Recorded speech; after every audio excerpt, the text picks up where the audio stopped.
Rahayu, salam Nusantara. Sampai ketemu lagi dengan saya karena beberapa minggu akhir ini saya belum sempat untuk membuat konten di YouTube karena ada beberapa alasan yang saya nggak bisa tinggalkan.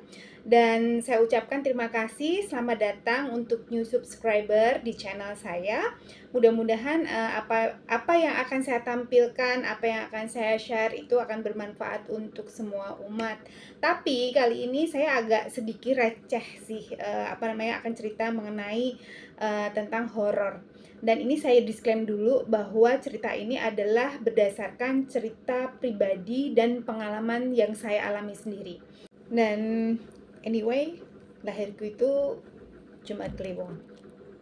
Oke, kita mulai ya. Jadi jujur saya waktu ngambil video ini itu saya take beberapa kali karena saya agak-agak takut gitu kan. Tapi setelah saya baca-baca lagi bahwa di kepercayaan saya adalah salah satu ciri orang beriman adalah mempercayai hal-hal yang gaib gitu. Tapi tidak boleh untuk disembah ataupun kita takut kepada makhluk itu, karena makhluk itu memang ciptaan Tuhan yang Maha Esa dan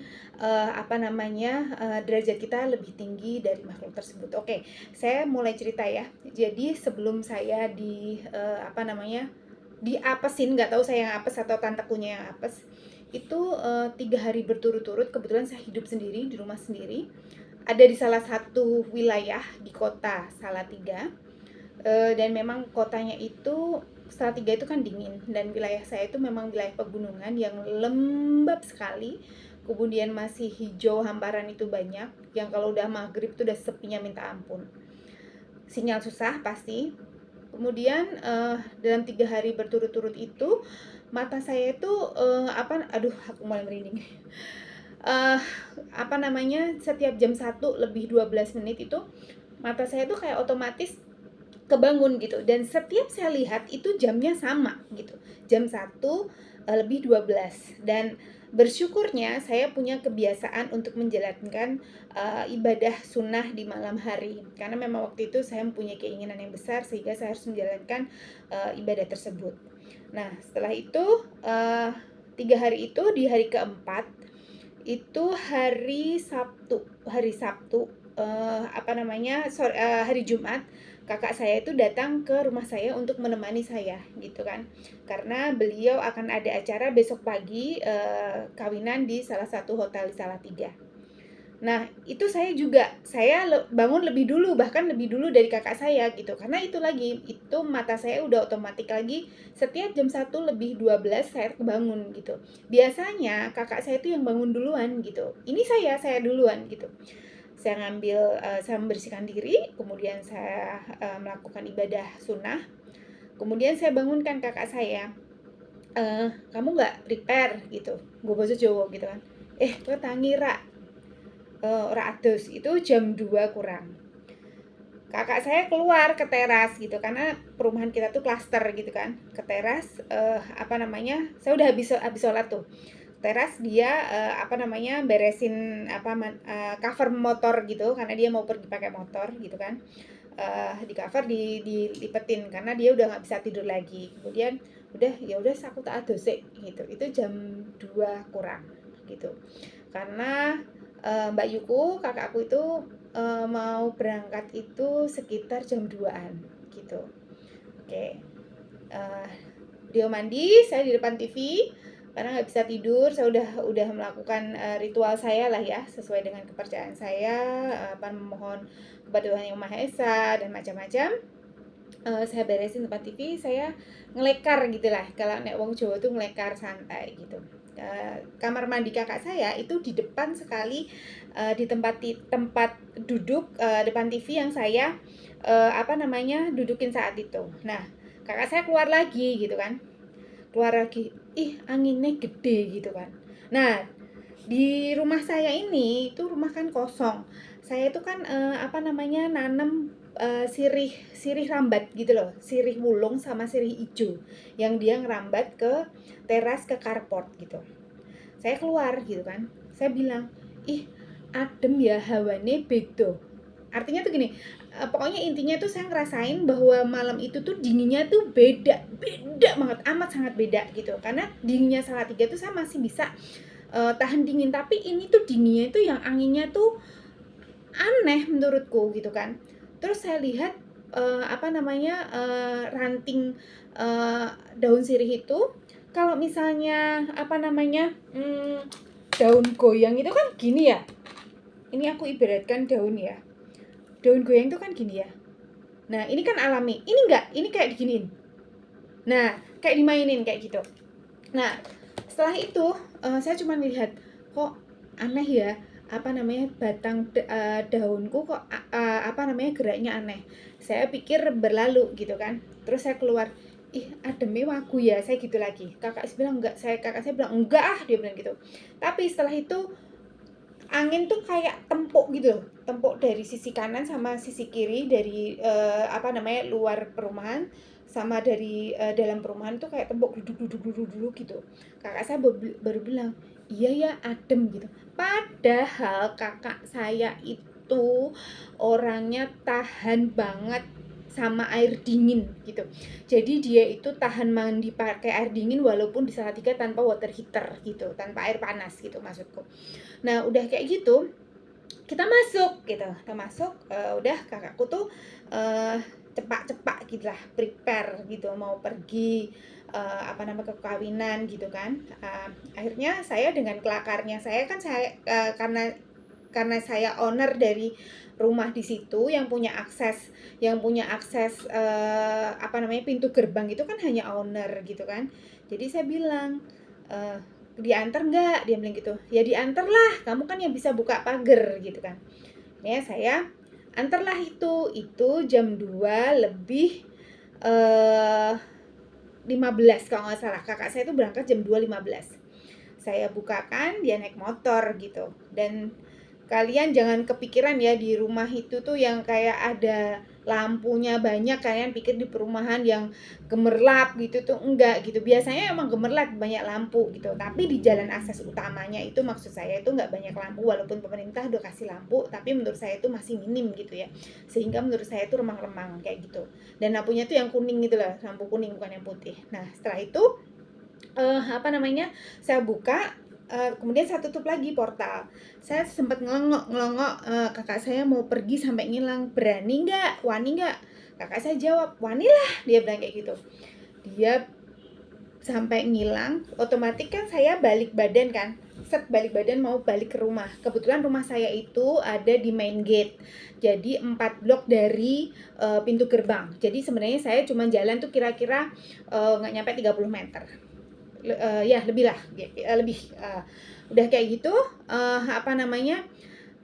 saya tuh balik badan di ujung banget, di ujung perumahan itu, deretan perumahan komplek itu tuh memang daerah kayak kebun, saya bilang tuh kebun, ujungnya kebun yang banyak bambunya kayak gitu.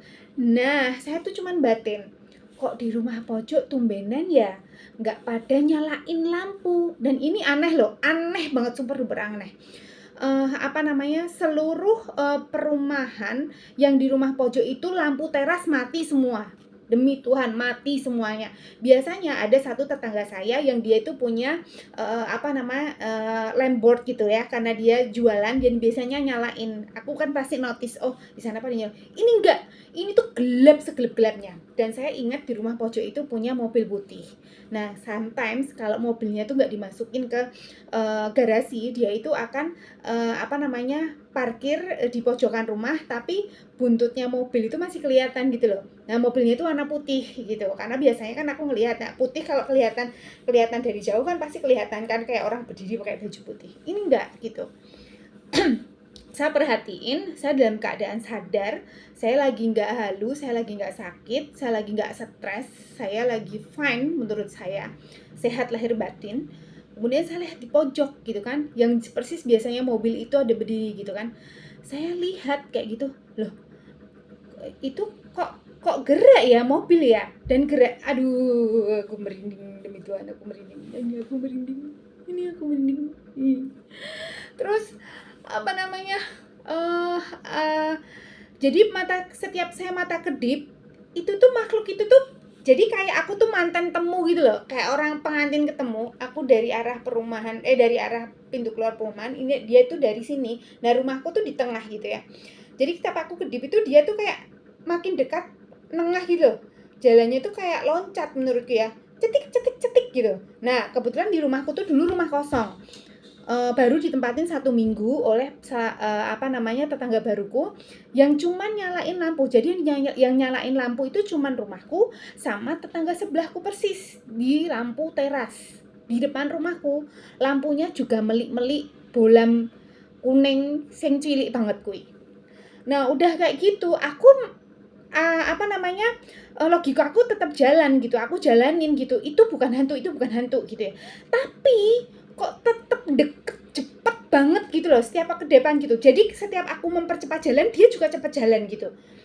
Oh, seriously aku merinding tenang. Terus udah kayak gitu, dia tuh berhenti sebelum lampunya tetanggaku itu gitu. Dia belum berhenti, aku tuh untung mulutnya bagus gitu ya. Mulutku tuh bagus, masih nyebut leng apik gitu ya. Maksudnya aku ya istighfar, takbir kayak gitu, saking aku tuh kaget. Jadi kalau orang ngomong kaget, kenapa sih kamu nggak baca ayat ini gitu ya? Nggak bisa gitu, karena orang saking paniknya. Karena logika aku jalannya gini, short thinkingku tuh berpikir dia hantu gitu, dia hantu. Oke, boro-boro kita mau baca suatu ayat kayak gitu ya. Di pikiranku adalah bagaimana caranya aku menyelamatkan diri gitu. Bagaimana caranya aku cepat masuk sampai rumah gitu kan. Nah, setelah itu udah masuk sampai depan rumah. Jadi pas di depan rumah dia tuh berhenti di lampu di sebelum lampu rumahnya tetanggaku yang terang itu. Tahu nggak sih dia kenapa? Dia gerak-gerak gini ngadep ke kebun. Aduh, aku merinding lagi. Terus udah kayak gitu, aku ngeliat banget dia mungkin tingginya seaku kali ya, aku nggak ngerti. Terus pokoknya rambutnya diurai, bajunya itu putih yang menurutku nggak cetho. Terus mukanya itu kayak terasi jamuran, ngerti nggak?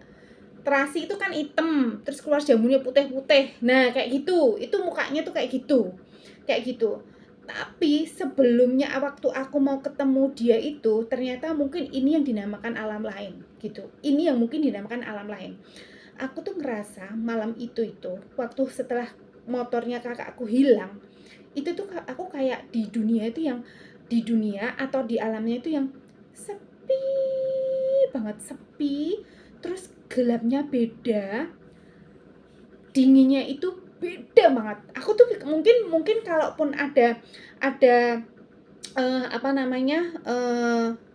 kuda 1 kilometer jalan, mungkin aku denger kali ya. Itu tuh sepi banget, sesepi-sepinya. Dan waktu aku ketakutan itu kan aku nyebut gitu ya, maksudnya nyebut kayak gitu tuh pas samping kamarnya tetanggaku yang tidak di pagar kayak gitu kan. Nah udah kayak gitu, aku masuk rumah dong. Aku saking aku kaget, takut tapi siti gitu ya. Karena mungkin kalau orang Jawa tuh bilang kami kakon, saking aku kami kakonnya itu nggak bisa ngapa-ngapain gitu. Yang penting aku lari gitu kan. Aku nyalain lampu tengah kamar mandi sama kamarku tak pateni. Jadi kamarku tuh ada di depan deket carport. Nah kebetulan carport itu klaser nggak ada pagernya gitu kan. Kamu tahu nggak apa yang terjadi? Ini yang bikin aku shock, yang bikin aku nangisnya. Aku masuk kamar, aku sempet buka itu jendela, angin itu masih lagi gluduk gitu, dan itu di atas rumahku.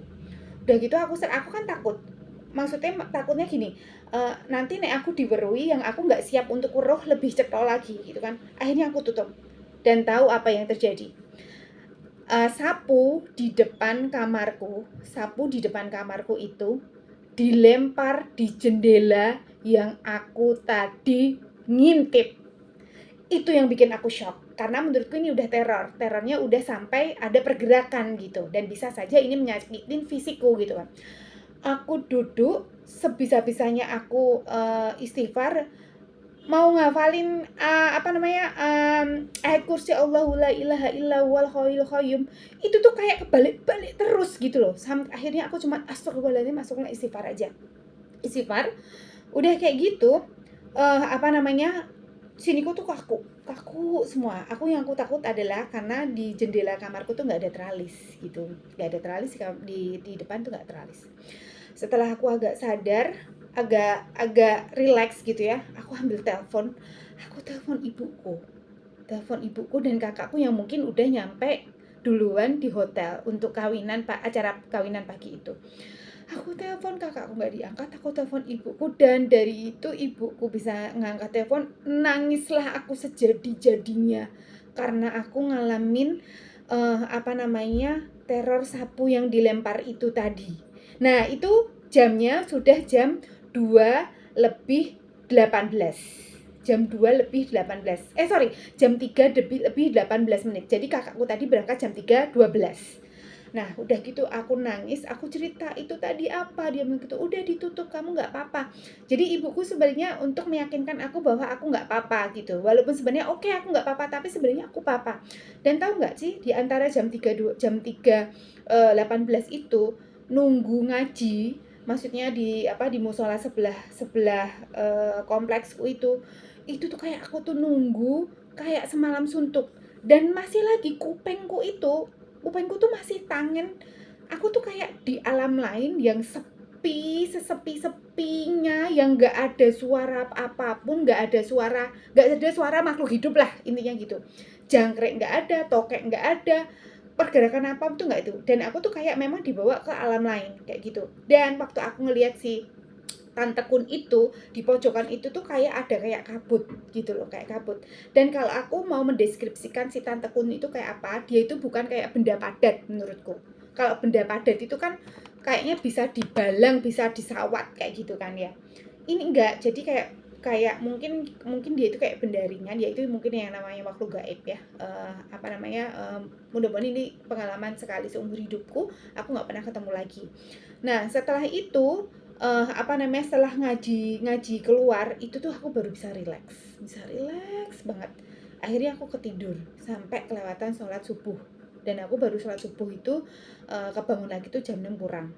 Dan setelah aku dengar Bude itu jalan ke depan kayak gitu, dan jalan di depan, aku meyakinkan lagi bahwa itu tadi adalah sapu. Sekarang kamu bayangin nggak sih, sapu itu kan berat, dan sapu itu aku sandarin di tiang terasku, di tiang galvalum gitu loh. Nggak mungkin dong kalau itu sapu bisa terbang sampai di depanku dan aku fotoin dan aku tunjukin ke ibuku. Dan setelah itu apa yang terjadi, karena aku udah ketakutan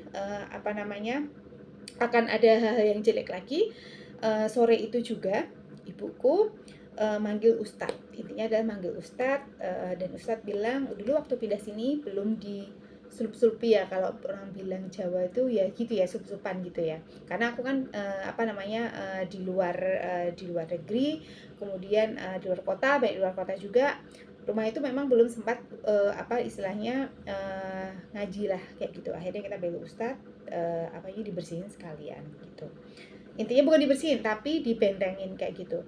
Nah, kira-kira itu ceritaku tuh seperti itu gitu kan. Padahal biasanya dulu tuh kalau aku pas pulang ke situ aku sampai begadang sampai jam 2, jam 3 fine-fine aja gitu. Ini kenapa dia tiba-tiba datang gitu loh. Kenapa dia tiba-tiba datang, itu aja kayak gitu. Nah, mungkin itu kira-kira sekilas cerita aku waktu diliatin makhluk astral kayak gitu. Jadi mungkin teman-teman yang mungkin ngerti, orang pintar, sebenarnya itu tuh makhluk apa kayak gitu. Karena aku tuh orangnya logik, tapi aku percaya dengan iman, sehingga makhluk itu ada karena beliau juga ciptaan Tuhan Yang Maha Esa, tapi bukan untuk disembah atau untuk ditakuti. Tapi ya itu, karena aku mungkin kaget. Jadi ya nggak siap untuk bertemu gitu. Banyak orang yang ngomong, kenapa sih nggak kamu pisui aja, katanya kalau ketemu kayak gitu tuh mesti pisui lah, segawon lah, apalah gitu. Tapi karena memang mulutku tuh mulut yang baik gitu kan, jadi yang keluar itu. Nah, paginya aku tanya sama si tetangga yang aku pas jerit itu ada di depan kamarnya. Semalam tante teriak loh, jam segini dengar nggak? Enggak tante, nggak dengar apa-apa kan.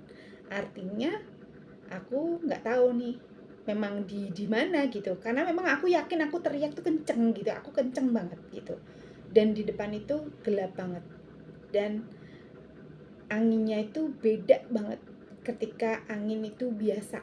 Kalau angin biasa itu kan kayak gimana sih, kayak ada anget-angetnya gitu ya. Ini anginnya tuh beda banget gitu. Jadi itu aja yang mau aku ceritain. Jadi kalau someday nanti teman-teman ngalami hal yang sama, menurutku itu hal yang wajar kalau kita itu panik, takut, bahkan mungkin bisa pingsan gitu ya. Tapi aku tetap menggunakan logikaku karena memang aku sekolah dilatih untuk berpikir logis. Jadi ya gitu. Aku bilang enggak, tapi dia itu tetap jalan gitu ya. Dia bukan, itu hantu ya. Itu bukan, itu hantu ya, itu bukan gitu. Tapi ternyata memang ada gitu. Tapi anehnya setelah aku ketemu itu, aku dapat kerjaan itu 4 tempat sekaligus. Demi Allah, setelah dapat itu. Tapi setelahnya 3 hari setelah ketemu si tante kun itu, badanku panas 40 derajat, aku masuk rumah sakit 4 hari gitu. Jadi teman-teman kalau misalnya ada ada pengalaman yang sama, boleh komen ya di sini ya. Aku cuma mau cerita aja bahwa ini adalah hal menarik atau pengalaman menarik selama hidupnya yang pernah aku alami gitu. Oke teman-teman, gitu aja. Nanti minggu ini saya akan bahas tips-tips yang lain. Mungkin akan ada videonya Josh yang udah agak baikan dari operasinya. Thank you so much for your support, and then thank you so much for your support always with my channel. And then I hope you well, and then regard to your family. And then jangan lupa peluk orang yang terkasih di sebelahnya. Oke, bye-bye.